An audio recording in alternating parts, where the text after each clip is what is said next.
안녕하세요. 오늘 저희는 제목이 QFS를 위한 최후의 대결인데요. 네, 좀 비장하죠. 네, 안녕하세요. 제목부터가 아주 강렬하네요. 그렇죠. 이게 보니까 소위 말하는 딥스테이트하고 또 지구 동맹이라는 세력들이 있나 봐요. 이 둘이 금융 시스템 전환, 이걸 놓고 엄청난 갈등을 벌인다, 뭐 이런 내용입니다. 아, 네. 그러면서 이제 새로운 금융 시스템으로 QFS, 양자 금융 시스템이라는 걸 이야기하고 또 파이 네트워크 역할도 중요하게 다루고요. 맞습니다. 그래서 오늘 저희는 이 글이 펼치는 서사, 그 핵심 주장하고 좀 흥미로운 지점들을 청취자분들이 딱 이해하실 수 있게 한번 같이 파헤쳐 보려고 해요. 네, 좋습니다. 이게 보니까 QFS로 전환하는 과정 자체가 아주 극적인 대립으로 그려지고 있어요. 시작부터가 좀 센데요.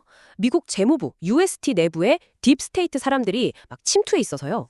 민간 통화 수학부, 이걸 RB라고 부르던데 이걸 일부러 늦추고 있다는 거예요. 와, 무슨 첩보 영화 같아요. 그럼 지구 동맹은 가만히 있나요? 어떻게 대응한다고 나와요? 이 자료에 따르면 지구동맹이 지금 그 UST 내부 침투자들을 제거하려고 뭐랄까 작전 중이다 이런 뉘앙스예요. 그리고 또 도이체방크, DB 있잖아요. 여기가 곧 무너질 거다, 붕괴가 임박했다 이렇게 주장해요. 아, 도이체방크 붕괴요? 네. 그리고 이게 기존 금융 시스템을 완전히 무너뜨리고 그 QFS를 전면 도입하는 어떤 계기, 기폭제가 될 거라는 거죠. 뭔가 시간이 되게 촉박하다 이런 느낌을 주네요. 만약에 이게 제때 안 되면요? 만약에 정해진 시간 안에 이게 잘 안 풀리면 지구 동맹이 군사적인 조치까지 동원해서 네, 강제로 전환을 끝낼 수도 있다. 이렇게까지 언급을 해요. 아, 군사 조치까지요? 네. 그래서 아마 제목이 최후의 대결이 아닌가 싶습니다. 그렇군요. 근데 이 전환 이야기에서 파이 네트워크가 되게 중요하게 나오잖아요. 파이 코인 가치가 GCV라고 하던데 이게 31만 4,159달러라고요. 엄청난데요? 네, GCV 이게 글로벌 합의 가치 뭐 이런 거의 약자라고 설명하면서 심지어 이게 최소 가치래요. 그리고 이 파이코인이 초당 170만 건 처리하는 초국경 거래 속도 같은 기준도 다 맞췄고 심지어 금으로 보증된다고까지 이야기합니다. 금으로 보증된다고요? 그건 좀 어떻게 한다는 건지는 자세히 안 나와 있나요? 네, 뭐 구체적인 방법이나 메커니즘은 사실 없어요. 그냥 그렇게 주장하는 거죠. 그리고 이 자금의 출처도 좀 독특한데요. 딥스테이트한테서 몰수한 자산, 그러니까 뭐 인신매매나 부패로 번 돈들 이런 걸로 마련됐다고 해요. 아, 그러니까 결국 그 나쁜 돈을 뺏어서 파이코인이라는 기술로 사람들에게 다시 나눠준다. 뭐 이런 구상인 거네요. 네, 핵심은 그거죠. 부의 재분배 뭐 이런 이야기인데 근데 여기서부터 이야기가 정말 뭐랄까 스케일이 엄청 커져요. 되게 충격적인 주장이 나오는데 바티칸하고 하와이 마우이 섬 이 사이에 지하 15km 깊이로 터널이 있다는 거예요. 길이가 1,500마일. 지하 15km요? 1,500마일이나 되는 터널이요. 와, 네.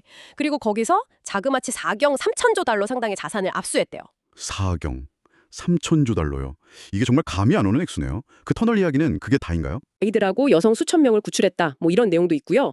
그 후에 매드베드라는 걸로 치료를 받았다고 해요. 매드베드요? 그건 또 뭔가요? 처음 들어보는데. 이게 뭐 이런 종류의 이야기에서 가끔 나오는 건데요. 아직 실제로 증명되거나 그런 건 아닌데 뭐든지 치료하는 첨단 치유 장치 뭐 이런 개념인 것 같아요. 심지어는 뭐 특정 패스트푸드 체인 관련해서도 되게 끔찍한 주장이 나오는데 이건 진짜 다시 한번 말씀드리지만 그냥 이 자료의 주장일 뿐이라는 거 그 점은 분명히 해야 합니다. 네네. 정말 듣다 보면 점점 더 극적인 이야기들이 막 나오네요.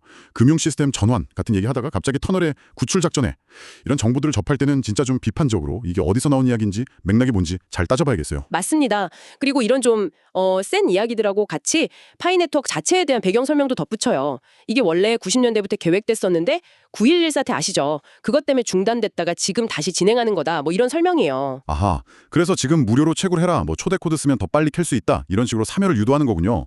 딱 보니까 문제 제기하고 해결책 보여주고 엄청난 사건들 터뜨려주고 마지막엔 너도 참여해. 이렇게 딱 떨어지네요, 구조가. 자, 오늘 함께 살펴본 이 블로그글 QFS라는 새로운 금융 시스템으로 가는 길에 지구동맹과 딥스테이트의 마지막 싸움이 벌어지고 있다. 그리고 그 한가운데 파이 네트워크가 있다. 뭐 이런 정말 대단히 극적인 이야기를 하고 있었습니다. 네.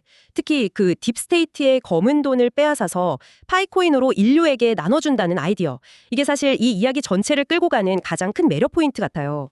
그리고 뭐 바티칸 마우이 터널이니 하는 굉장히 구체적이면서도 충격적인 주장들은 이런 서사의 극적인 효과를 아주 극대화하는 장치로 쓰이고 있는 거고요.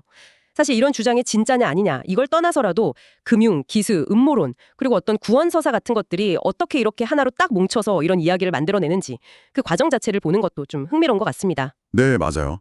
청취자분들께서는 오늘 저희가 같이 본 이 자료 내용들 어떻게 들으셨나요? 인터넷에서 우리가 접하는 수많은 정보들, 특히 이렇게 뭔가 거대하고 선과 악이 막 싸우는 듯한 그런 이야기들을 우리가 어떻게 받아들이고 또 그 의미를 해석해야 할지 각자의 어떤 기준 같은 걸 한번 세워보는 그런 계기가 되셨으면 좋겠습니다.